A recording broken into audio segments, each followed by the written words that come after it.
కేంద్ర ఆర్థిక శాఖ మంత్రి నిర్మలా సీతారామన్ 2024-2025 ఆర్థిక సంవత్సరానికి సాధారణ బడ్జెట్ను సమర్పించారు. ఈ క్రమంలో రైతులకి, యువత కోసం భారీ ప్రకటన చేశారు. ఇది తెలుసుకునే ముందు మీకు మా ఛానల్ నచ్చితే లైక్ చేయండి. మరెన్నో అప్డేట్స్ కోసం సబ్స్క్రైబ్ చేయండి. ఉత్పాదకత వాతావరణానికి తట్టుకుని ఉండేందుకు 9 రకాల వంగడాలను పెంచేందుకు దృష్టి పెట్టాలని, వ్యవసాయ పరిశోధన సెటప్ను పెంచాలని తెలియజేశారు.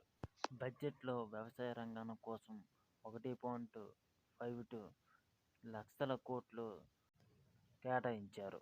దీనిలో భాగంగా నరేంద్ర మోడీ ఇది 5 ఏళ్ల దిశను నిర్దేశిస్తుందని తెలియజేశారు. 2047 నాటికల్లా అభివృద్ధి చెందిన దేశంగా మారాలని వ్యక్తం చేశారు. మీకు మా ఛానల్ నచ్చితే లైక్ చేయండి. మరిన్ని అప్డేట్స్ కోసం సబ్స్క్రైబ్ చేయండి.